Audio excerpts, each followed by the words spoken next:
हूं कि आप सभी लोग अपना मत दें, जिससे कि ग्राम सभा का विकास हो सके और अच्छे निर्णय लिए जा सके जो ग्राम सभा के साथ साथ अपने देश के लिए भी हितकर हो। तो इसी तरह मैं इस सभा का औपचारिक शुरुआत करता हूं। धन्यवाद। सादर नमस्कार। सरपंच महोदय, मैं अपने वार्ड की ओर से एक सुझाव रखना चाहता हूं। आपको पता ही होगा, पिछले मीटिंग जैसा कि तय होता कि लाइब्रेरी बननी है और लाइब्रेरी बनी भी, लेकिन किंतु हमारे प्राथमिक विद्यालय में जो लाइब्रेरी बनी है वह अभी भी अधूरी है। लाइब्रेरी का कमरा तो बना हुआ है, लेकिन उसकी वर्तमान स्थिति बच्चों को सीखने की ज़रूरत को पूरा नहीं कर पा रही है। कई अलमारियां खाली हैं एवं उनमें जितनी भी किताबें मौजूद हैं अधिकतर पुरानी है या फिर फटी हुई हैं। बच्चों को जब भी कोई भी ज़रूरत पड़ती है, या तो होमवर्क करने या फिर किसी भी टॉपिक पर जानने के बारे में, तो उनकी आवश्यकता पूरा नहीं हो पाती। तो मेरा यह मानना है कि यदि हम सब मिलकर इस दिशा में कुछ कदम उठाए तो लाइब्रेरी बहुत सुधर सकती है। यदि उसमें कुछ चीज़ें और ऐड कर दी जाए, जैसे कि बहुत सारी सामग्रियाँ, जैसे अलग अलग क्लास की अध्ययन सामग्रियाँ, तो ज़्यादा सही हो जाएगा। इसी संदर्भ में मैं यह भी सुझाव देना चाहता हूँ कि आज हम सभी लोग जो मौजूद है, पंचायत सभा और विद्यालय प्रबंधन समिति, अभिभावक मिलकर पुस्तकालय को मौजूद बनाने की कोई सामूहिक योजना भी तैयार करें। यदि नियमित रूप से किताबों को अपडेट किया जाए और बच्चों को पुस्तकालय का उपयोग करने के लिए प्रोत्साहित किया जाए तो पुस्तकालय एक सीखने का केंद्र भी बन सकता है।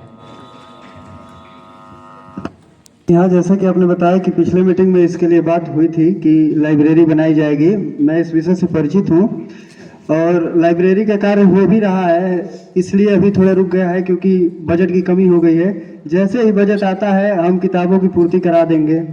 और अगर आप लोगों के पास इससे बेहतर कोई सुझाव हो तो आप दे सकते हैं, जिससे हमारे ग्राम का विकास हो सके।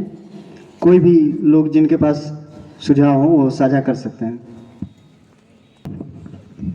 हाँ बिल्कुल, हम ऐसा कर सकते हैं कि जो हमारे बहुत सारे विद्यार्थी हैं जो पढ़ के निकल चुके हैं, वो अनेकों किताब घर छोड़े होंगे जो व्यर्थ में पड़ी हुई हैं।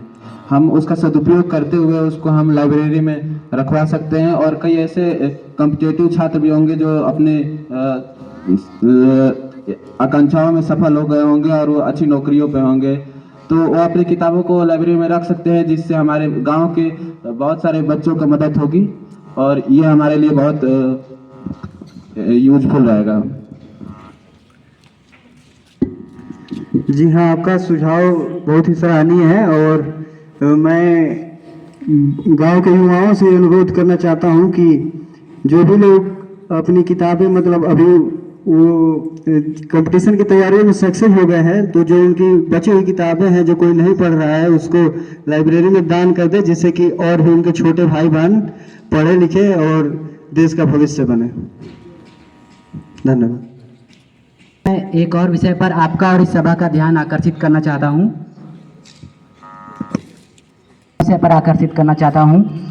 जैसे कि हाल के दिनों में देखा गया है कि हमारे गांव के कुछ परिवार अपने बच्चों का दाखिला हमारे गांव में जो प्राइमरी विद्यालय मौजूद है उसमें दिलाने से झिझक महसूस कर रहे हैं। कारण यह बताया गया है कि कभी कभी विद्यालय में शिक्षकों की उपस्थिति कम रहती है तथा उसके अंदर जो पढ़ाई होती है वह अनियमित ढंग से होती है।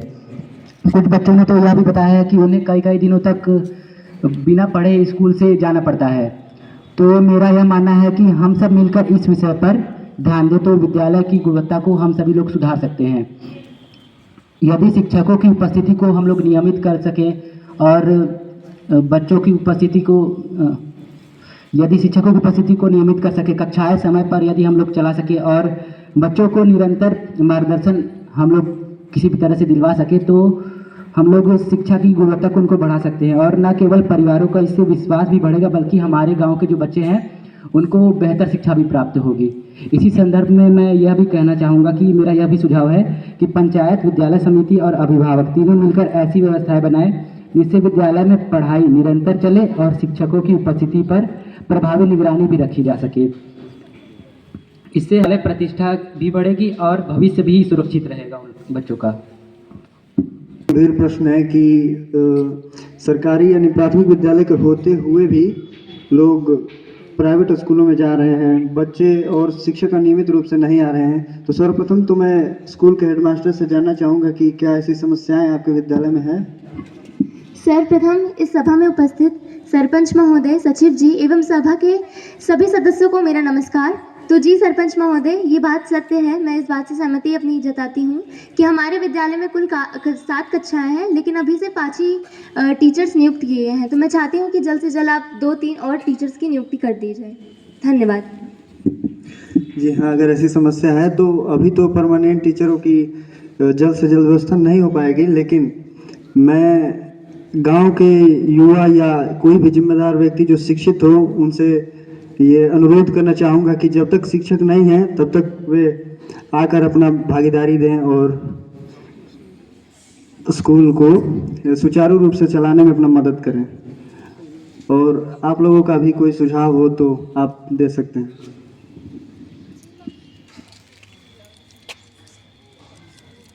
महोदय, मैं ये कहना चाहती हूँ कि गांव के अभिभावक उज्जवल भविष्य के बच्चों को लेकर बहुत ही ज़्यादा परेशान हैं।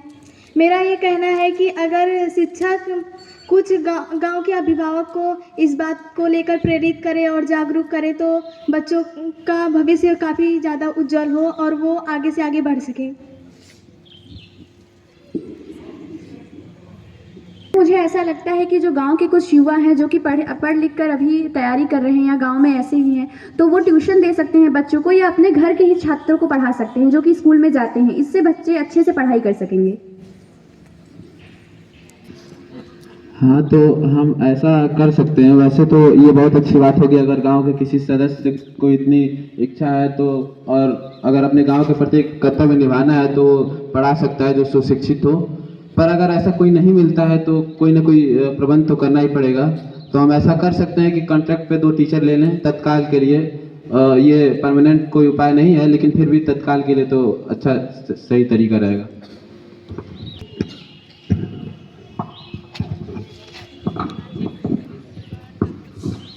सरपंच जी, जैसा कि भाई ने बताया कि बच्चे स्कूल नहीं आ रहे हैं, तो इसमें सिर्फ अभिभावक की कमी नहीं है, अभिभावक और शिक्षक दोनों की कमी है। जो शिक्षक आ रहे हैं वो नियमित रूप से नहीं आ रहे हैं, लापरवाही तो है विद्यालय में। और उसके बाद उनको कोई देखने में शिक्षक के ऊपर मतलब कोई दबाव नहीं है, जब मन करता आते हैं, जब मन करता जाते हैं। तो बच्चों को भी वैसे ही छोड़ दे रहे हैं, बच्चे भी मनमानी हो गए हैं। तो बात यह है कि कुछ ऐसा हो विद्यालय में जैसे बच्चे जाएं, तो हम उसके लिए कर सकते हैं। विद्यालय में खेल कूद के लिए कुछ जो सामान्य हैं उसको अगर लगवा देंगे तो उसके खेल के भाव से भी बच्चे अगर जाएंगे तो खेलेंगे भी, पढ़ेंगे भी। तो एक काम यह किया जा सकता है। और ज़रूरी यह है कि शिक्षकों के लिए उनकी रोज जैसे बच्चों की अटेंडेंस होती है, ऐसा एक नियम बनाया जाए कि शिक्षक का भी अटेंडेंस हो। वो भी आएंगे, अपनी जिम्मेदारी समझेंगे, क्योंकि शिक्षक ही जो है वो भविष्य का निर्माण करते हैं बच्चों का। सराहनीय आपका विचार रहा। और कोई सुझाव?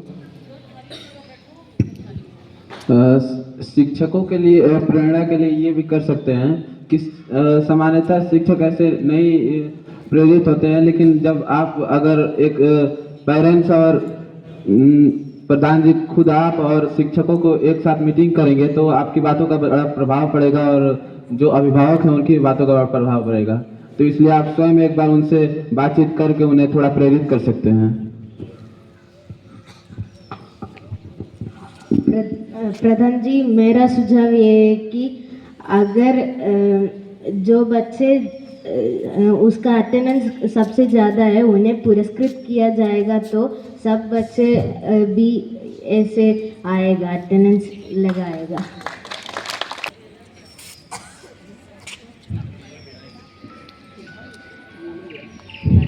ठीक है, जैसा कि आप लोगों ने कई सारे सुझाव दिए हैं, जैसे कि ये कह रहे हैं कि जो बच्चे का अटेंडेंस बहुत ज़्यादा है उनको पुरस्कृत किया जाए। बहुत ही अच्छा रहा, क्योंकि इससे बच्चों में स्कूल जाने की जो ललक है वो बढ़ेगी, वो आएंगे, कम से कम पुरस्कार के लिए भी आ सकते हैं, क्योंकि बच्चे तो मनोरंजन के लिए आएंगे। इसके लिए उन्होंने खेल के लिए जो बात कही थी ये भी काफ़ी लाभदायक है।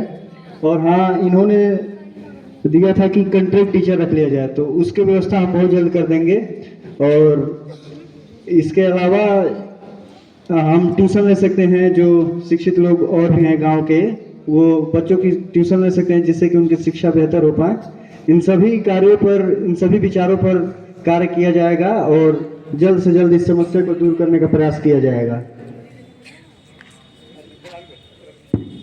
इस विषय से संबंधित और कोई प्रश्न? सरपंच महोदय, जैसा कि हम जानते हैं कि बच्चों के भविष्य को लेकर सिर्फ टीचर का ही रोल नहीं होता है, अभिभावकों का भी रोल होता है। तो अगर आज हम आमतौर पर देखते हैं कि फसलों की कटाई के वक्त अब पेरेंट्स अपने बच्चों को स्कूल नहीं भेजते रेगुलर से, जिसकी वजह से उनकी पढ़ाई पे बहुत लॉस हो जाता है। तो मैं चाहती हूँ कि हमारे ही विद्यालय के जो निवासी रहे हैं, जो आज उच्च स्थान पर है, तो फिर मैं चाहती हूँ कि उनको हम अपने गांव में बुलाएं और एक ऐसा कार्यक्रम आयोजित करें जिससे जो अभिभावक हैं और जो बच्चे हैं उनसे मिले और उनका इंटरेक्ट करवाया जाए, जिससे वो बच्चों का भी मनोबल बढ़ेगा और जो अभिभावक हैं उनका भी वो लगेगा कि हाँ, हमारे गांव के जो निवासी रहे हैं वो आज इतने अच्छे स्थान पर हैं, तो मैं भी अपने बच्चों को भेजूंगा, रेगुलर बेसिस पर भेजूंगा स्कूल में पढ़ाने के लिए, तो उनकी पढ़ाई का लॉस नहीं होगा। तो मैं यही सुझाव देना चाहती हूँ। धन्यवाद। जी हाँ, बिल्कुल, बहुत ही अच्छा सुझाव है। और कुछ सुझाव? तो कोई अन्य समस्याएं हो उसे भी आप रख सकते हैं जिस पर चर्चा किया जा सके और उसे दूर करने का भरसक प्रयास किया जा सके।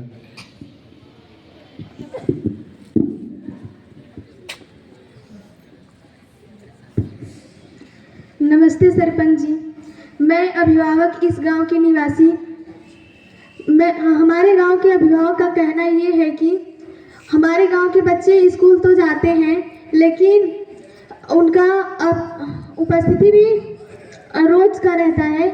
वे पढ़ने में बहुत ही कमज़ोर है और उनका मार्क्स क्यों नहीं आ रहा है, अच्छा नंबर नहीं मिल पा रहा है उनको। है किसी का सुझाव कोई? सबसे पहले तो अटेंडेंस कंप्लीट रहती है फिर भी मार्क्स कम आते हैं, तो शिक्षा केवल शिक्षकों की जिम्मेदारी नहीं है कि आपका बच्चा पढ़ता है या नहीं, ये सिर्फ शिक्षकों की जिम्मेदारी नहीं है कि कैसे नहीं पढ़ना है, मार्क्स कम आ रहे हैं। इसमें अभिभावक की भी कुछ जिम्मेदारियां बनती हैं जो उन्हें निर्वहन करनी चाहिए। जैसे कि आप डेली असाइनमेंट चेक कर सकते हैं कि आपका लड़का करता है या नहीं। हो सकता है कि शिक्षक स्कूल के जो भी हैं वो दे रहे हो असाइनमेंट लेकिन आपका लड़का करके नहीं जा रहा हो, या हो सकता है कि अटेंडेंस कंप्लीट ना हो, वहाँ पर लड़का आपका पहुँच ही नहीं पा रहा हो। तो जाहिर सी बात है कि अभिभावकों की जिम्मेदारी है, आप भी अपनी जिम्मेदारी समझें और ट्यूशन के लिए भी अपने लड़के को भेज सकते हैं, तो इससे आपके लड़के का अच्छा मार्क्स भी आएगा। और कोई सुझाव?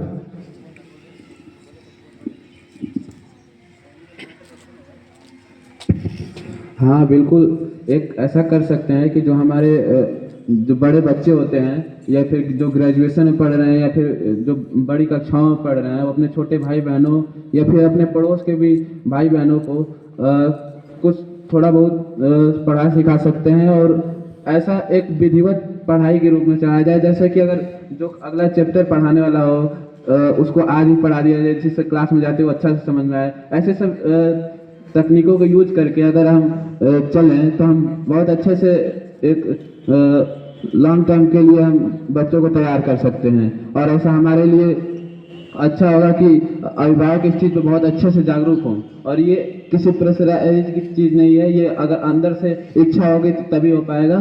तो हमें युवाओं को बड़ा वो प्रेरित करना पड़ेगा कि ये सब करें। जी हाँ, बिल्कुल। और किसी का कोई सुझाव? अभिभावक शिक्षित नहीं है, वो किस हिसाब से करेंगे इस कार्य को? जी हाँ, इसके लिए अभी इन्होंने जो दिया सुझाव कि जो शिक्षित लोग हैं वो अपने पड़ोस के बच्चों को भी देख सकते हैं जो सक्षम नहीं है, उनके अभिभावक इसके लिए। और इसके लिए कि हाँ, बच्चों और अभिभावकों और टीचरों के लिए, जिससे कि वो एक दूसरे से जुड़े रहें, हम विद्यालय में प्रत्येक महीने में 2 बार यानी 15 दिन पे पेरेंट्स टीचर्स मीटिंग यानी अभिभावक और शिक्षकों की मीटिंग करा दी जाएगी, जिससे कि उनको जो अभिभावक हैं उनके अपने बच्चे की जो भी जानकारी है कि उनकी पढ़ाई कैसी है, कैसी चल रही है, क्या स्थिति है, इन सब के बारे में जानकारी मिले और शिक्षकों की भी यदि कोई कमी है तो वो बच्चे अपने अभिभावक से बता सकते हैं, और दोनों लोग यानी कि शिक्षक और बच्चों और अभिभावक तीनों लोगों की जो समस्याएं हैं वो आपस में समझ लें, और हम भी वहाँ पे रहेंगे जिससे कि इसकी निगरानी की जा सके। धन्यवाद। यानी इस विषय से संबंधित और कोई प्रश्न है तो उसको रखा जाए, या और कोई शिक्षा बेहतर हो सके। महोदय, मुझे लगता है कि अगर बात प्रतिशत और मार्क्स की ही है तो हम बच्चों को स्कूल में पुरस्कृत कर सकते हैं जो बच्चे अच्छा नंबर ला रहे हैं, जिससे और भी जो बच्चे होंगे वो प्रोत्साहित होंगे पढ़ने के लिए। जी हाँ, बिल्कुल सही विचार है आपका। और कोई सुझाव? देखिए सरपंच जी, पढ़ाई से मेरा अनुरोध है, जो प्राथमिक विद्यालय के शिक्षक हैं वो बच्चों को कुछ मनोरंजन करके पढ़ाएं सिखाएं, तब वो ज़्यादा सीखेंगे।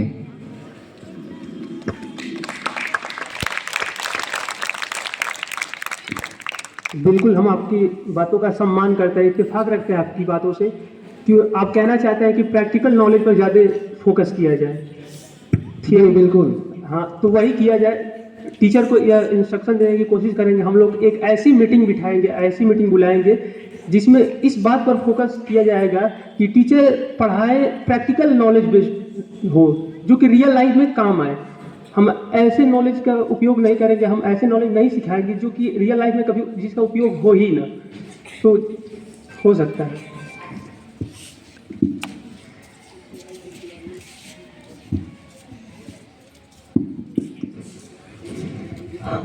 हाँ, तो जितने भी ये आप लोग के सजेशन हैं इस पर कार्य किए जाएंगे और स्कूल की शिक्षाओं को, अपने ग्राम की शिक्षा को बेहतर बनाया जाएगा।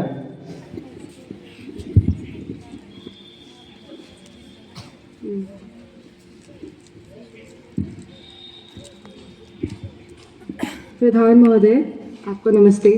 तो मेरा सुझाव ये है कि हम AI बेस्ड लर्निंग और इन सब को भी स्कूल में प्रोत्साहित करें, पढ़ाने के लिए इसको प्रोत्साहित करें कि स्कूल में AI बेस्ड लर्निंग भी आए।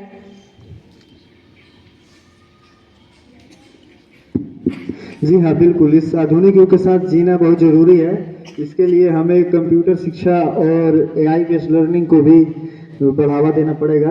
ये काफ़ी अच्छा विचार है आपका। प्रधान महोदय, मेरा ये भी है कि हमें स्कूल में रैली निकालनी चाहिए कि जिससे बच्चे जो होंगे प्रोत्साहित होंगे, आसपास के भी। हाँ, मैं NGO मेंबर से अनुरोध करना चाहूँगा कि वो ऐसी रैलियाँ निकालें जिससे कि बच्चे प्रेरित हों स्कूल जाने के लिए, और अभिभावकों को भी लगे कि हाँ, बच्चों को स्कूल भेजा जाए, जिससे कि बच्चों की मूलभूत जो शिक्षा है वो कम से कम प्राप्त हो। सरपंच जी, मेरे आंकड़ों के मुताबिक आपके पास इतना बजट नहीं है कि आप AI लर्निंग को बढ़ावा दे सकें। तो पंचायत सचिवालय पे जितने कंप्यूटर रखे हैं उनका सही उपयोग करके कंप्यूटर बेस्ड लर्निंग का प्रारंभ किया जाए। उसके बाद से जो यहाँ से पत्र जाएंगे उस हिसाब से आगे की कार्रवाई होगी। जी हाँ, बिल्कुल।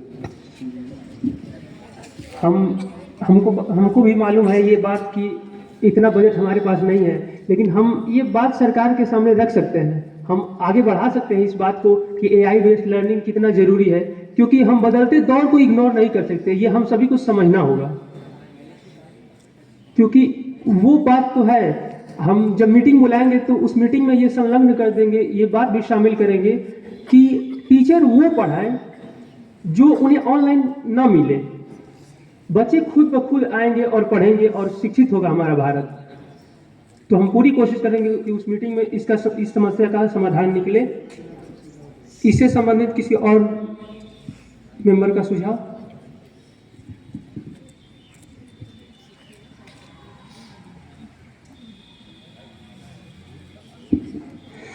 जी हाँ, बिल्कुल। ये आप लोगों के जितने भी सजेशंस आए हैं इस पर बिल्कुल कार्य होंगे, और मुझे लगता है कि शिक्षा के लिए बहुत सारे सुझाव आ चुके हैं, और अगर इन्हीं सब सुझावों पे हम कार्य करेंगे तो अभी बहुत ही बेहतर शिक्षा हो सकती है। तो शिक्षा जैसे विषय को हम लोग नज़रअंदाज नहीं कर सकते हैं, और बच्चों की शिक्षा को तो कतई नहीं किया जा सकता है। इसीलिए बिल्कुल कार्य किए जाएंगे, और आप लोग को खुद जब अगली बार मीटिंग होगी तो आप लोगों को लगेगा कि हाँ, कार्य हुआ है। कार्य पूरी पारदर्शिता के साथ होंगे, और जितने भी कार्य होंगे आप लोगों को पता चलेंगे। और अगर कोई भी कमी हो जाती है तो आप लोग हमारे यहाँ आ सकते हैं, या कोई भी लोग या अगले जो सभा होगी उसमें बता सकते हैं कि क्या कमियां रह गई हैं, उसको फिर से सुधारने का प्रयास किया जाएगा। और फिर अगला कोई विषय।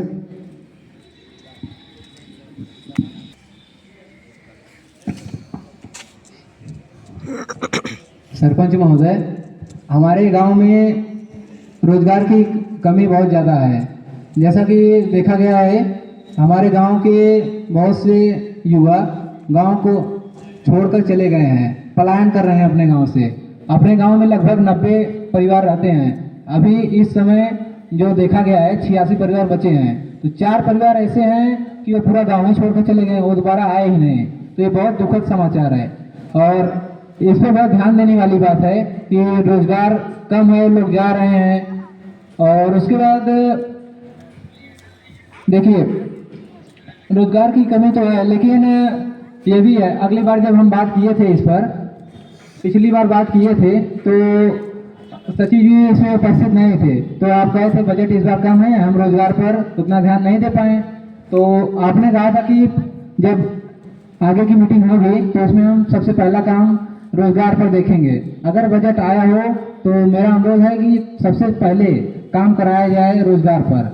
अगली बार कुछ तालाबें खोदी थी, 2-3 तालाब में काम हुए, लेकिन अभी 2-4 वैसे ही पड़े हुए हैं। तो इतना स्लो काम हो रहा है, कैसे विकास होगा हमारा गांव? तो इस पर थोड़ा ध्यान देने की बात है। जी हाँ, जैसा कि आप बता रहे हैं कि लोग पलायन कर रहे हैं, और आपने कहा कि 3-4 घर ऐसे हो गए हैं जिसमें युवा रह ही नहीं रहे हैं, केवल बूढ़े बच गए हैं, मतलब तो उनको रोजगार के लिए बाहर जा रहे हैं। ये तो बहुत ही गंभीर समस्या हो गई है। तो इसके लिए हाँ, जैसा कि सचिव जी है, बजट आ चुका है, जल्दी से जल्दी रोजगार पे कार्य किए जाएंगे। और इससे संबंधित आप सुझाव दे सकते हैं कि किन कार्यों को बढ़ावा दिया जाए जिससे कि ये जो पलायन है वो रुक सके और हमारे ग्राम के जो युवा हैं, जो लोग रोजगार चाहते हैं, उनको हम गांव में ही दे सकें। मैं एक सुझाव देना चाहता हूँ कि गांव में तो अनएम्प्लॉयड लोग भी हैं, उनको अगर स्वरोजगार करने का ट्रेनिंग दिया जाएगा तो वो तो अपना नौकरी कर पाएगा, तो इससे वो अपने पैसा भी कमा पाएगा।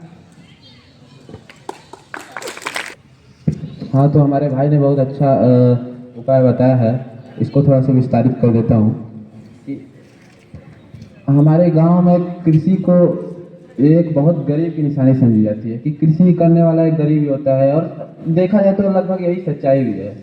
पर इस सच्चाई को हम थोड़े से दूसरे नज़रिए से देखें तो कृषि एक हमारी बहुत बड़ी रोजगार की साधन हो सकती है, जो कि हमारे पंजाब और भाइयों ने करके दिखाया है कि उन्होंने कैसे कृषि को एक बिजनेस मॉडल के रूप में यूज किया है। तो हम ऐसा कर सकते हैं कि जो हमारे कच्चे पदार्थ हैं उनको हम सीधे कच्चे तौर पर ना बेचकर उसको कोई उपयोगी चीज़ बना कर बेचे। जैसे कि हमारा गन्ना है, गन्ना को हम सीधे गन्ना के रूप में बेचते हैं तो बहुत कम दाम आता है। उसको हम गुड़ बना के बेचे या कोई मिष्ठान बना के बेचे तो बहुत अच्छा मुनाफा आ सकता है।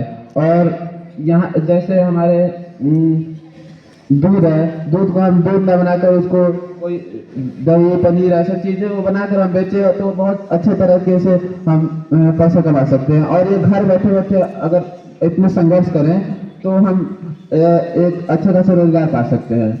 तो ये बताया।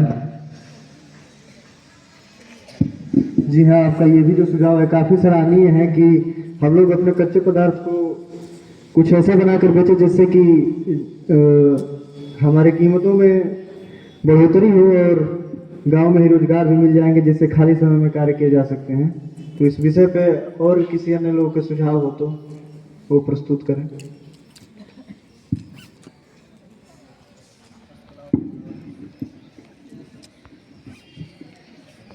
सरपंच महोदय, जैसे कि वार्ड सदस्य के एक व्यक्ति ने बोला कृषि से, तो मेरा कहना ये है कि कृषि का ये मतलब नहीं कि बस फसलें ही उगाना, किसान लोग सिर्फ फसलें ही नहीं उगाएं, उसके अलावा या तो वो फूल उगाएं, ये सब जो चीज़ें हैं ये मार्केट में बेचें, ये मंडियों में भेजें। तो एक एक जो लड़ी की कीमत है कम से कम अब तक 500 के ऊपर भी आ चुकी हैं, तो इसको भी बढ़ावा दिया जाए। और बात रही कृषि के, तो कृषि के क्षेत्र में जो आज के समय में हम देखें तो अगर किसी किसान के पास फसल उगाने के लिए 5 लाख रुपए भी होंगे, अगर सरकार की तरफ से मिले या किसी की तरफ से भी, तो वो बहुत कम है, क्योंकि आज के समय में अगर हम देखें खाद, पानी, यूरिया, डाई, इन सबको भी जब मिलाया जाए तो ये बहुत सब कम होगा। मेरा बस यही सुझाव है कि इस पर भी कुछ हो। जी हाँ, जो आप कह रहे हैं कि जो खर्च है वो बहुत ज़्यादा हो जा रहा है, तो इसके लिए हम ऐसा कर सकते हैं कि समूह में खरीद सकते हैं सामान, जिससे कि थोक में अगर आप कोई भी सामान खरीदते हैं तो नॉर्मली 20-30% का छूट मिल ही जाता है, और इससे हमारी जो खर्च है उसमें कमी हो सकती है। और फिर कच्चे पदार्थों को हम कुछ बनाकर बेचेंगे तो हमारी ये जो इनकम है वो ज़्यादा होगी और इससे रोजगार भी बढ़ेंगे। और अन्य कोई सुझाव? प्रधान जी, अगर कृषि पर बात हो ही रही है तो मैं ये कहना चाहूँगी कि हमारे गांव में बहुत सारे लोग कृषि पर ही मतलब उनका बेस कृषि ही है। बहुत सारे लोग बस कृषि में ही रोजगार अपना देखते हैं। तो मैं चाहती हूँ कि बाहर से ऐसे कृषि विशेषज्ञों को बुलाया जाए, जो स्पेशलिस्ट हैं वो आए, और जो किसान हैं उनको ऐसी शिक्षा दी जाए जिससे वो कम भूमि पर ज़्यादा उपजाऊ मतलब ज़्यादा प्रोडक्शन कर सके, ताकि उनको ज़्यादा फायदा हो सके। धन्यवाद।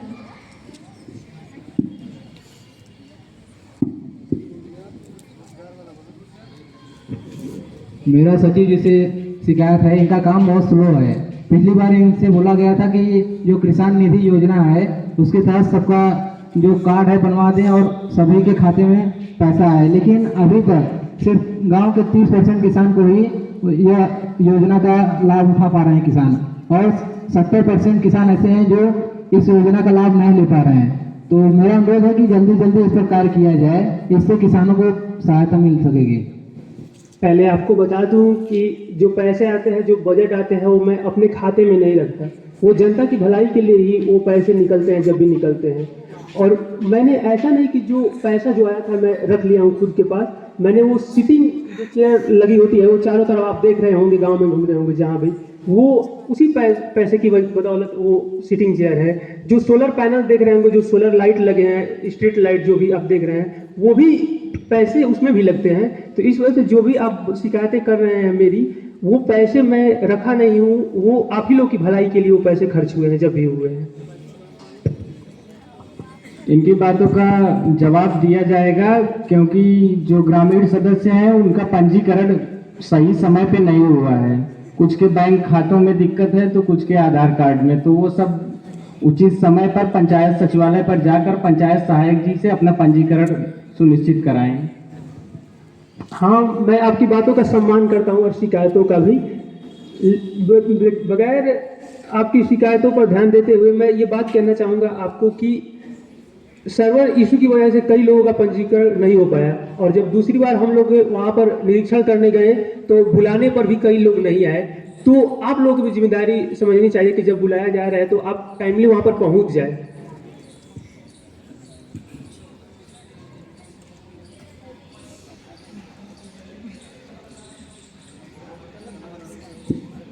और रोजगार को बढ़ाने के लिए और कोई सुझाव आप लोगों में से कोई भी सदस्य रख सकते हैं, जिससे कि गांव का भलाई हो और उस पर विचार किया जा सके।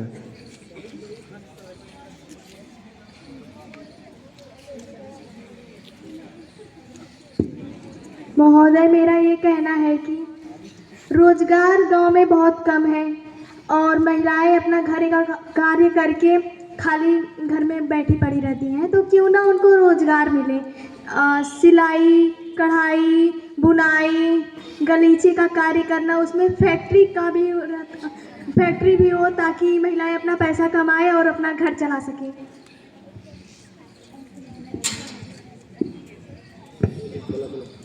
महोदय, अगर रोजगार की बात चल रही है तो हमें हस्तकलाओं को भी नज़रअंदाज नहीं करना चाहिए। जिस प्रकार अगर मिट्टी अगर अपनी जगह पर है तो उसकी कोई कीमत नहीं होती, अगर उसको हम लोग हस्तकला का उपयोग करके दिया या फिर किसी अन्य घड़े वड़े में परिवर्तित कर देते हैं तो उसकी कीमत बढ़ जाती है। जैसे अगर सोना अपने खदान में है तो उसकी कीमत कुछ नहीं होती, किंतु अगर हम लोग उसको किसी एक ढांचे में पिरो दें तो उसकी कीमत कई गुना बढ़ जाती है। तो हमें हस्तकलाओं पर ज़्यादा ध्यान देना चाहिए। जैसा कि उन्होंने कहा कि किसी फैक्ट्री का निर्माण कर सकते हैं, तो मैं आपको बता दूं कि हमारे पास इतना बजट नहीं होता कि किसी फैक्ट्री का निर्माण किसी गांव में आप कर सके। बजट की बात दूसरी है, और जगह भी नहीं होता कि किसी बड़ी फैक्ट्री का हम लोग निर्माण कर सके किसी एक छोटे से गांव में। तो जो बात है वो यही है कि फैक्ट्री का निर्माण तो नहीं हो सकता, लेकिन हाँ ये समस्या गहरी है, तो हम विचार कर सकते हैं कि कुछ विशेषज्ञ, कुछ लोगों को बुलाकर हम ट्रेनिंग देने के लिए, कुछ गांव की जो भी महिलाएं सीखना चाहते हैं, जो भी इंटरेस्टेड है, उनके लिए बुलाकर प्रशिक्षित कर सकते हैं कि लकड़ी से कैसे खिलौने बनाए जाते हैं और घर पर रहकर कैसे इनकम बनाया जा सकता है। जैसे आलू से चिप्स काटा भी जाता है, ये भी एक टेक्निक हो सकता है, तो वो भी टेक्निक सिखाने वाले होंगे। और जो कि फसल की भी बात की है कि फसल बर्बाद हो रहे हैं, तो फसल की शिक्षा भी लेनी जरूरी है। कई लोगों को पता ही नहीं होता कि जो फसल हम रखवाली कर रहे हैं वो कैसे बर्बाद हो जा रहे हैं, कुछ भी नहीं किया जा रहा। बरसात की वजह से नहीं कह रहा हूँ, किसी कीटाणु, किसी कीटनाशक दवा कौन सी देने उन्हें पता नहीं होता, तो हम इसके लिए एक ट्रेनर की व्यवस्था कर सकते हैं कि कोई ट्रेनर आए और आपकी बात सुने और आपको सिखाए भी कैसे इनकम बनाए जा सकते हैं। धन्यवाद। सचिव जी, हम आपकी बात को मानते हैं।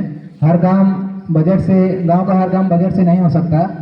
अगर मैं गलत नहीं हूं तो सहायक सचिव जी, इनका गणित बहुत तेज है। अगर ये आंकड़ा लगाएंगे तो अगर हमारे गांव की जो महिलाएं हैं उन्हें जो अर्निंग होगी स्वरोजगार से, अगर वो 1000 रुपये भी बचा रही हैं, तो अगर वो कलेक्ट करेंगी, एक कमेटी बना दी जाए स्वयं सहायता समूह की, तो सभी अपना वो सेविंग मनी अगर जमा करेंगी तो 80 परिवार को लगभग 80,000 रुपये महीने का आएगा। तो उससे हम कुछ अपना सहायता कर सकते हैं। उससे एक फैक्ट्री का और छोटे मोटे काम जैसे मत्स्य पालन हो गया, फूलों का बगीचा हो गया और सब अन्य चीज़ें खोल सकते हैं।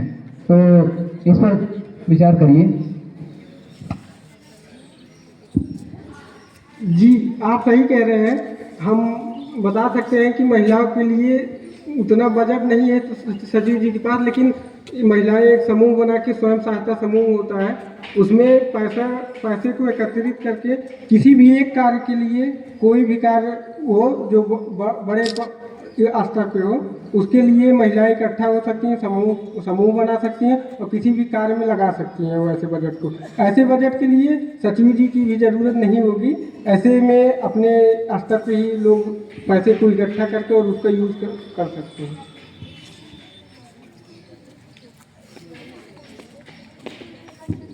और कोई सुझाव?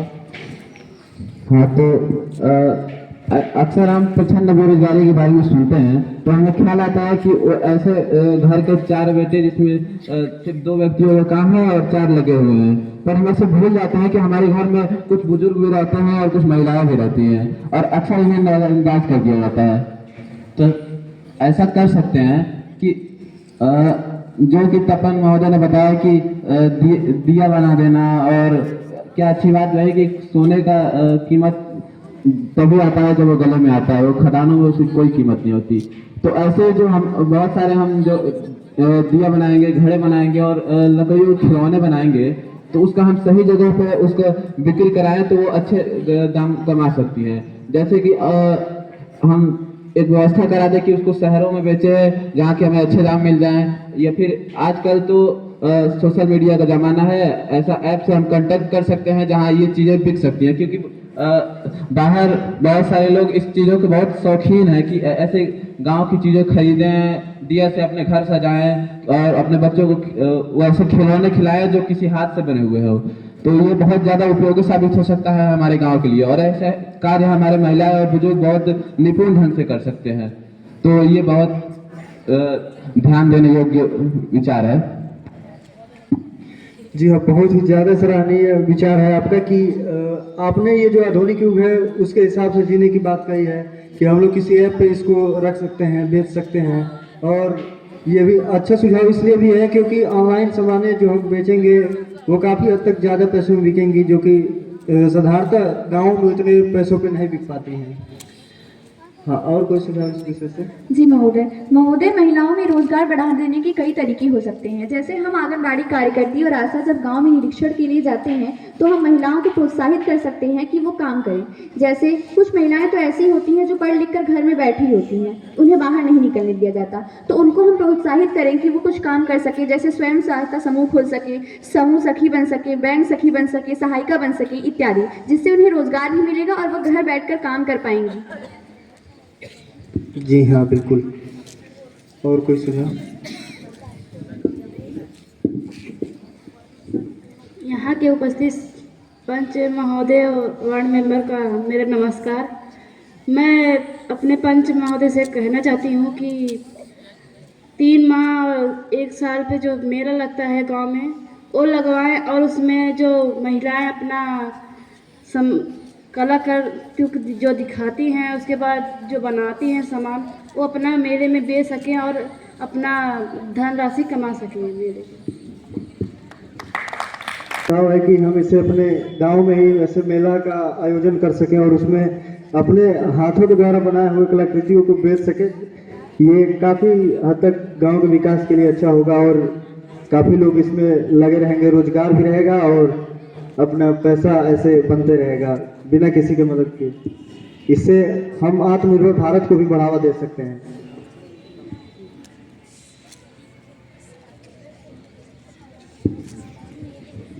और मेले का आयोजन होने से एक और लाभ भी, एक्स्ट्रा लाभ हो जाएगा कि कलाकृतियाँ तो वहाँ पर बेची ही जाएंगी, साथ ही साथ जो औरतें होती हैं जिन्हें बहुत सारी चीज़ें बनाने आती हैं, खाने के लिए जो भी बनाया जाता है, तो जो डिफरेंट टाइप के डिश होते हैं वो भी वहाँ पर उसका भी मेला लगाया जा सकता है कि वहाँ पर जो अच्छा भोजन पकवान जो बनाए जाते हैं वहाँ पर रख कर और भी बेचे जा सकते हैं।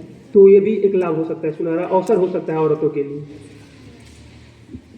जी हाँ, मुझे लगता है कि अगर इस मेला का आयोजन होता है तो जो अन्य महिलाएं जो ऐसे कार्य नहीं कर रही हैं और वो अगर देखती हैं कि ऐसे सामान बेचे जा रहे हैं, इससे पैसे मिल रहे हैं, तो वो भी इन कार्यों के लिए प्रेरित होंगी और फिर गांव का और भी ज़्यादा विकास होगा। हमारे गांव के साथ साथ अन्य भी गांव इससे सीखेंगे और हमारे कदमों पर चलेंगे, जो कि बहुत ही बेहतर होगा हमारे समाज के लिए, हमारे देश के लिए। और इसी के साथ मैं चाहता हूँ कि किसी और अन्य विषय को, या अगर इस विषय में कोई भी प्रश्न हो या कोई भी समस्या हो तो उसे रखें और अन्य कोई सुझाव भी हो तो उसे भी आप रख सकते हैं, नहीं तो हम अगले विषय की ओर बढ़ेंगे।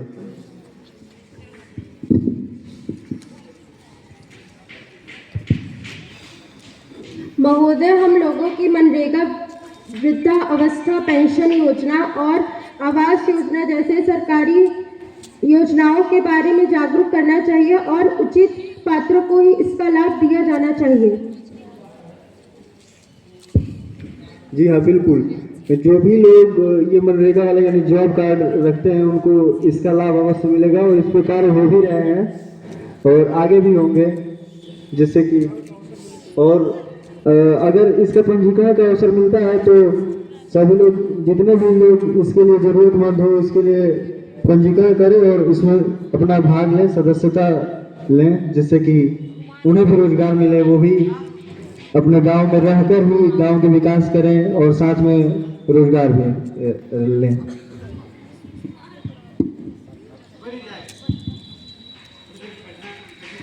नमस्कार सरपंच जी और ग्राम सभा के सभी सम्मानित सदस्य। मैं इस गांव के विकास के लिए काम करने वाले एनजीओ की प्रतिनिधि हूं। आज मैं गांव की एक ऐसी समस्या के बारे में बात करना चाहती हूं जिसे कई परिवार चुपचाप सहन कर रहे हैं। हमारे गांव के लोग कहते हैं कि योजनाएं तो बहुत आती हैं पर हमारे घर तक कब पहुंचेंगी। यही मुद्दा मैं आज आप सबके समक्ष रख रही हूँ। हमारे गांव में सरकार कई योजनाएं भेजती हैं, प्रधानमंत्री आवास योजना, पेंशन योजना और रोजगार गारंटी योजना, पर क्या ये योजनाएं सुचारू रूप से उन लोगों तक पहुंच रही हैं जिनको इनकी ज़रूरत है? अक्सर गांव के लोगों को पता ही नहीं होता कि कौन सी योजना किसके हक में है। कहीं दस्तावेज के नाम पर चक्कर, कहीं सिफारिश के नाम पर टाल मटोल, कहीं क्लर्क नहीं है तो कहीं रिपोर्ट नहीं है, तो कहीं खुलेआम पैसा मांगा जाता है। अगर इसी प्रकार ये योजनाएं लोगों तक पहुंचेंगी ही नहीं तो हमारा गांव विकास कैसे करेगा, लोगों को रोजगार कैसे मिलेगा? हमारे ही गांव में प्रधानमंत्री आवास योजना के तहत रामलाल जी को सिर्फ मंजूरी मिल गई थी, परंतु पहली किस्त आने में ही 3-3 महीने लग गए, दूसरी किस्त का तो पता ही नहीं चला। यहाँ तो विकास विकास केवल कागजों पर हो रहा है, जमीन पर नहीं। हमारे संगठन का मानना है कि योजना बनाना सरकार का काम है, परंतु उसे लोगों तक पहुंचाना हमारा और पंचायत दोनों का दायित्व है। इसलिए मैं पंचायत से इस मुद्दे पर ठोस समाधान चाहती हूँ। धन्यवाद। जी हाँ, बिल्कुल, बहुत ही गंभीर विषय है आपका कि लोगों को उनके पता ही नहीं है कि कौन सी योजनाएं चल रही हैं, लोग उसका लाभ नहीं उठा पा रहे हैं। तो अगर ऐसी समस्याएं हैं तो हम महीने में या 15 दिनों पे कोई शिकायत सभा बैठा सकते हैं, कुछ जिसमें कि लोग अपना शिकायत को रख सके कि हाँ हमें ये नहीं मिला, वो नहीं हुआ, मतलब जो भी उनकी समस्याएं हैं वो रख सकें। और इससे हमें पता चलेगा कि जो हमारे गांव के ग्रामीण हैं वो किन किन समस्याओं से गुजर रहे हैं, उन्हें किस चीज़ की ज़रूरत है, और हम उनके समस्याओं का समाधान भरसक प्रयास करेंगे कि हो पाए। और इस विषय में अगर आप लोगों का कोई सुझाव हो तो आप दे सकते हैं। सरपंच जी, मैं ये बताना चाहता हूँ कि वो जो किस्त की बात ये कर रही हैं वो 3 महीने में एक ही बार आती है, तो वो आप सहायक सचिव जी से निर्णय ले लीजिए कि वो सही कह रहा हूँ कि नहीं। आप सही कह रहे हो, वो बोली कि 3 महीने में एक बार आता है, लेकिन ये बताई कि दूसरी किस्त आती ही नहीं, तो पहली किस्त तीसरे महीने, तो उनको भी मैं बताना चाहूँगा कि वो किस्त है ठीक है, उसके लिए हमें ग्राम में जाके उनको बताना, जागरूक पंचायत का काम है, पंचायत सचिवालय का काम भी है कि वो जितना भी योजना है वो संपर्क करें, गाँव वासियों को बताएं, और उसी योजना के तहत जैसे महिलाओं के लिए आता है सिलाई मशीन के लिए पंजीकृत करवाएं, फार्म भरवाएं और निःशुल्क फ्री सिलाई मशीन प्राप्त कर सकते हैं महिलाओं के लिए। ग्रामीणों की किसी भी योजना का अगर उनको पता चले तो पंचायत सचिवालय पे जाके पंचायत सहायक से उचित पंजीकरण अपना दर्ज करवाएं, नहीं तो उनकी किसी भी योजना से वंचित रह सकते हैं। सरपंच जी, हमें ऐसा लगता है कि हमारे गांव के विकास के लिए पारदर्शिता को प्राथमिकता देनी चाहिए। इसलिए जो भी योजनाएं जारी होती है उनकी एक सूचना हमें पंचायत भवन की दीवारों पर लगानी चाहिए कि उनसे हमें क्या लाभ मिल रहा है, कितनी राशि आई है और कहाँ खर्च हो रही है। इससे लोगों को उन योजनाओं के बारे में जानकारी भी होगी और अच्छा भी रहेगा हमारे गाँव के लिए। जी हाँ, बिल्कुल, किसी भी कार्य के लिए पारदर्शिता को बढ़ाना जरूरी है, जिससे कि लोगों को पता चले कि कौन सी योजनाएं आई हैं और कौन से कार्य कितने हद तक पूरे हुए हैं और कितने बाकी हैं। ये सुझाव बहुत ही अच्छा रहा। मैं चाहूँगा कि और अन्य कोई सुझाव हो तो जरूर प्रस्तुत किया जाए। महोदय, मुझे लगता है कि जैसे लोगों की परेशानी होती है कि कुछ भी हम तक नहीं, पंचायत भवन तक नहीं पहुंच पाता है, तो इसके लिए एक सुझाव है, एक छोटी सी सुझाव पेटी लगाई जाए जिससे कोई भी व्यक्ति अपनी बातों को गोपनीय तरीके से उस पेटिका में डाल सके और हमें उन समस्याओं का पता चल सके। जी हाँ, बिल्कुल, आप सभी के इन सभी सुझावों पर कार्य किए जाएंगे और शिकायत सभा बैठाई जाएगी, सुझाव पेटिका भी लगेगी और सूचना पटल पर ये पारदर्शिता यानी कि दिखाया जाएगा कि हाँ कौन सी योजनाएं आई हैं, वो छपा रहेगा जिससे कि सभी नागरिकों को पता चले और अन्य कोई समस्या हो तो उसको प्रस्तुत किया जाए।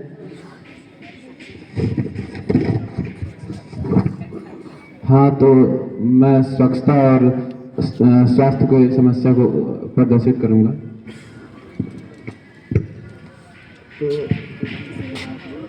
सर्वप्रथम तो प्रणाम प्रधान जी और अन्य सदस्यों को नमस्कार। वैसे तो इस विषय पर ध्यान आकर्षित कराने की जरूरत नहीं होनी चाहिए, पर फिर भी मेरा कर्तव्य भी और मजबूरी भी। कर्तव्य इसलिए कि मैं वार्ड मेंबर हूँ और मजबूरी इसलिए कि मैं कुछ कर नहीं पाता। खैर, अपने विषय पर आते हैं। कभी कभार मैं अपने मित्रों को अपने घर पर आमंत्रित करता हूँ तो मुझे बड़ा खेद होता है कि मैं उन्हें अपने गांव की सैर नहीं करा पाता, क्योंकि गांव की हर खुली नाली के किसी भी नाद में उत्पीड़न करने के लिए काफ़ी है। और हमें ये नहीं भूलना चाहिए कि हमारे गांव में 7 अस्थमा के मरीज हैं, और क्या ये कारण नहीं हो सकता है कि यही खुली नालियां और कचड़े और ये प्रदूषित वातावरण। तो इस मुद्दे को मैं इस सभा में चर्चा करने के लिए अनिवार्य समझता हूँ। जी हाँ, बिल्कुल, इसके लिए कार्य कराए जा रहे हैं। जो नालियां हो ही नहीं रहे, कराए कहाँ जा रहे हैं? पिछली बार भी आप यही कहे थे कि हम कार्य करा देंगे, लेकिन अभी भी वो नाली वैसे ही पड़ी है। अभी कुछ दिनों पहले एक बच्चा नाली में गिर गया था, उसका पैर टूट गया और पिछली बार भी यही हुआ था। तो नाली वैसी की वैसी है, तो आपका काम नहीं हो रहा है।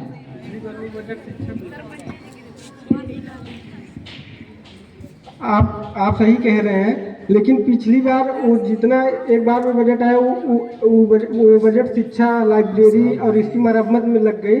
अब की बार जो बजट आएगा उसके लिए हम पूरा ध्यान देंगे। सब बात बजट में ही है। कुछ लोग आप लोग बड़े लोग हैं, थोड़ा अपनी जेब से खर्च करिए। तो आप अभी रोजगार पे भी आप नहीं खर्च किए थे, बजट कम था, नाली बनवाने में भी खर्च हो जा रहा है। रोजगार सहायक जी सही कह रहे हैं, लेकिन वो भी वार्ड मेंबर है, वो भी अपने बजट का ध्यान दें और अपने जेब को थोड़ा ढीला करें। इसका मतलब ये है कि नाली नहीं बनेगी तो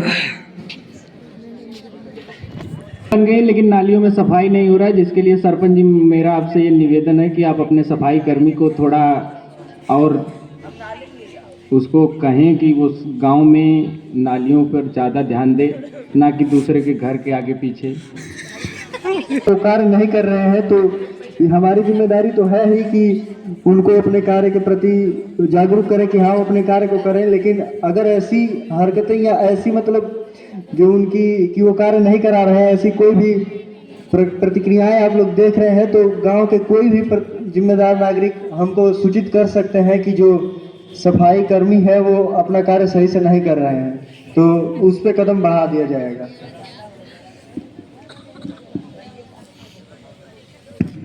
उसके लिए वार्ड सदस्य और ग्राम सभा सदस्य हैं, तो अपना कार्य वो थोड़ा अपनी निष्ठा के साथ करें तो ज़्यादा ठीक रहेगा।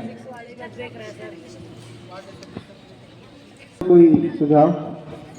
मेरा ये सुझाव है कि अगर हम नागरिकों को जागरूक करें, जैसे विद्यालय में नाटक के माध्यम में या रैली निकाल करके, नुक्कड़ नाटक करके, ऐसे नागरिकों को, ग्रामीणों को जागरूक करें कि वो अपने आसपास की साफ सफाई रखें, तो इससे गंदगी ग्राम में गंदगी बहुत कम रहेगी।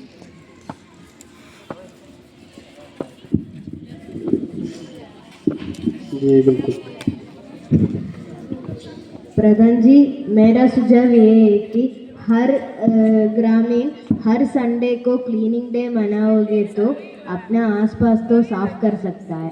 और आप हर महीने में एक दिन पूरा गांव का प्लास्टिक गांव से लेके ये डिस्पोज करने का एरिया तक पहुंचाने के लिए एक ट्रक का व्यवस्थित करवाइए।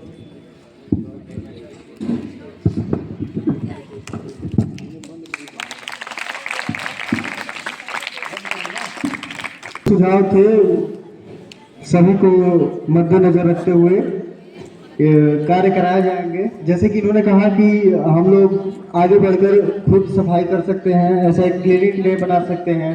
और जैसा कि इन्होंने बताया कि स्कूलों में नाटक के द्वारा लोगों को प्रेरित किया जा सकता है, सफाई का महत्व बताया जा सकता है, जिससे कि स्वास्थ्य में भी सुधार होगा। तो इन सब मुद्दों पर कार्य किए जाएंगे और जल्द से जल्द इसकी समाधान होगी। सरपंच जी, वार्ड सदस्य ने कहा कि जगह जगह कूड़ेदान रखने के लिए, तो उतना अच्छा नहीं, क्योंकि देखिए अगर हर व्यक्ति, अपने गांव का हर व्यक्ति अगर अपनी जिम्मेदारी खुद समझेगा तो ज़्यादा अच्छा होगा। तो अगर वह अपने घर के जो कूड़े हैं उसको अपने घर के बाहर या घर के पीछे एक गड्ढा खोद कर वहाँ पर उसको डिकम्पोज कर सकता है, तो डस्टबिन वाले ज़्यादा बेहतर होगा। इससे उन्हें अपनी जिम्मेदारी भी समझ में आएगी।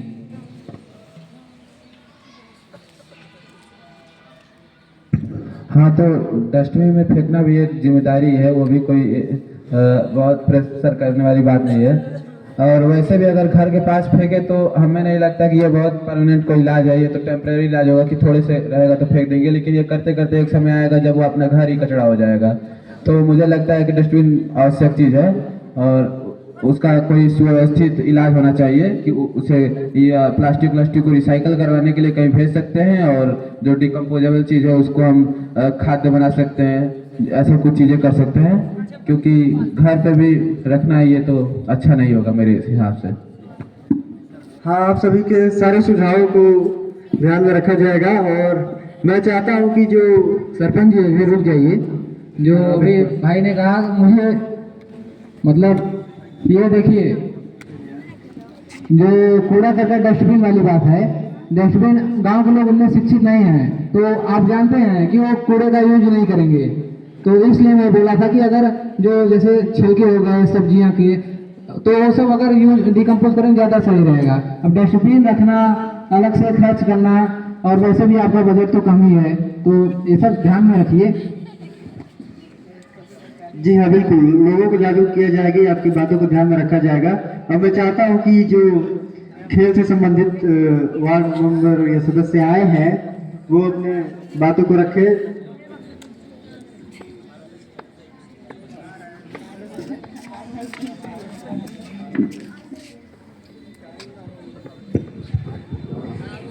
सरपंच महोदय, मैं खेल विभाग वार्ड का सदस्य होने के नाते अपने गांव के वर्तमान हालत को देखते हुए मैं अपना मुद्दा पेश करना चाहता हूं। मेरे गांव के युवाओं में खेल के प्रति कम रुचि होने के कारण उनका शारीरिक विकास नहीं हो पा रहा है, जिससे मैं चाहता हूं कि ग्राम सभा के अंदर जितनी भी बंजर जमीनें हैं, जिन पे कुछ मतलब फसल नहीं उग पाते हैं, उनको खेल के मैदान के लिए उपयोग किया जाए।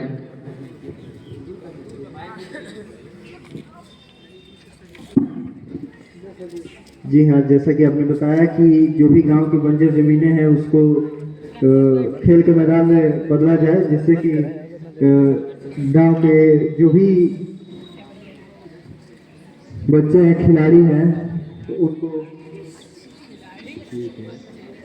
उनको खेलने का मौका मिले और उनका जो सिलेक्शन है वो जिला स्तरीय या प्रदेश स्तरीय, हो सकता है देश स्तरीय तक बच्चे जाएं। तो इसके लिए खेल का मैदान हमें बहुत जरूरी है, इसको ध्यान में रखा जाएगा और जहाँ तक संभव हो सकेगा इसके लिए पत्र लिखा जाएगा, क्योंकि ये हमारे क्षेत्र में तो नहीं आता है, तो इसके लिए कार्य किए जाएंगे, क्योंकि हमारे गांव के जो बच्चे हैं वो भविष्य है, हमारे गांव के साथ साथ वो समाज और देश के भी भविष्य हैं, तो इसके लिए कार्य करना अति आवश्यक है। ये आपका जो विचार है बहुत ही सराहनीय है। अगर इस क्षेत्र में कोई अन्य विचार हो तो आप लोग प्रस्तुत कर सकते हैं।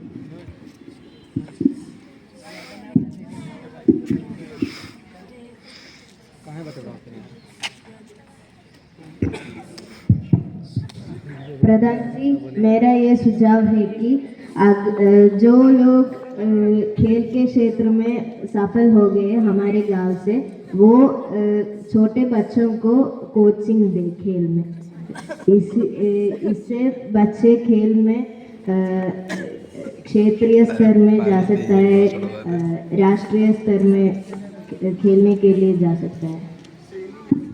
जी बिल्कुल, आपने जो ये ट्रेनिंग वाली बात रखी है ये काफ़ी ज़्यादा ज़रूरी है कि बच्चों को जब ज्ञान होगा खेलने का तभी वो आगे बढ़ पाएंगे।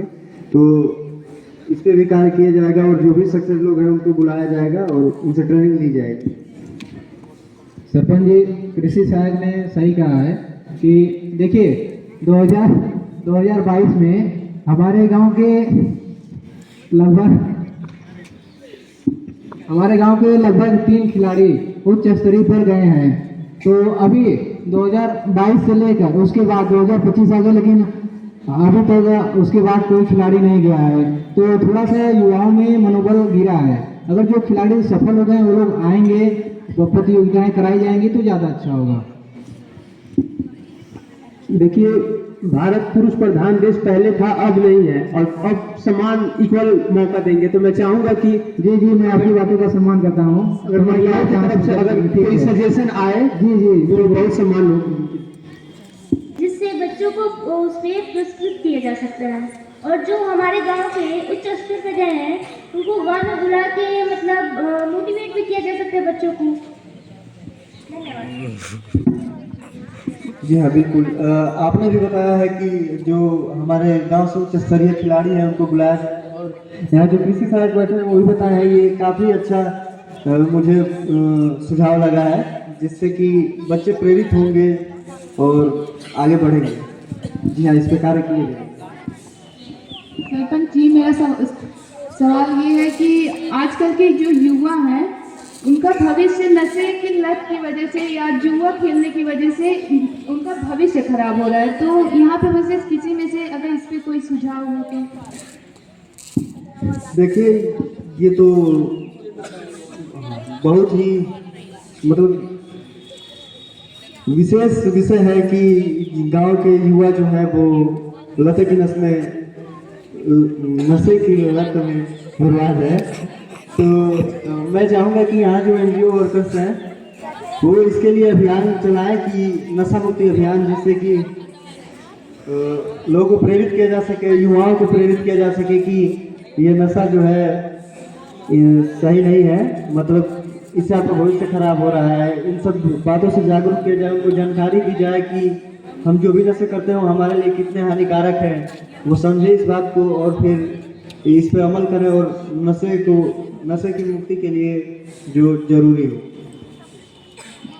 इसके लिए अगर कोई अन्य सुझाव हो तो आप लोग रख सकते हैं।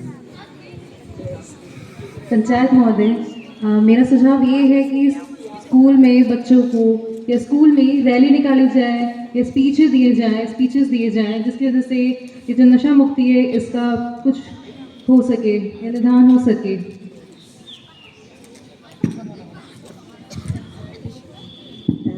प्रधान जी, मेरा सुझाव ये है कि हम गांव में नशा मुक्ति दिन मनाना है और उसी दिन सबको ये नशा का दोष के बारे में जागरूक करना है। जी हाँ, बिल्कुल, आप सभी के सुझाव बहुत ही सराहनीय है और मैं चाहता हूँ कि इसके लिए ये भी कहा जा सकता है कि स्लोगन लिखवा दिए जाएंगे जिससे कि लोग जागरूक हों। और इसी के साथ मैं इस सभा को समाप्त करना चाहता हूँ और धन्यवाद ज्ञापन के लिए। देखिए सरपंच जी, बहुत सही नहीं है, आप मीटिंग तो लेते हैं लेकिन चाय पानी नहीं कराते, तो इस पर ध्यान दीजिए थोड़ा सा। बिना पानी के सभा खत्म कर दे रहे हैं, थोड़ा सा तो अगली सभा में देख लिया जाएगा। आप तो बोलिए मत। समस्याएं जो भी है अगली सरपंच जी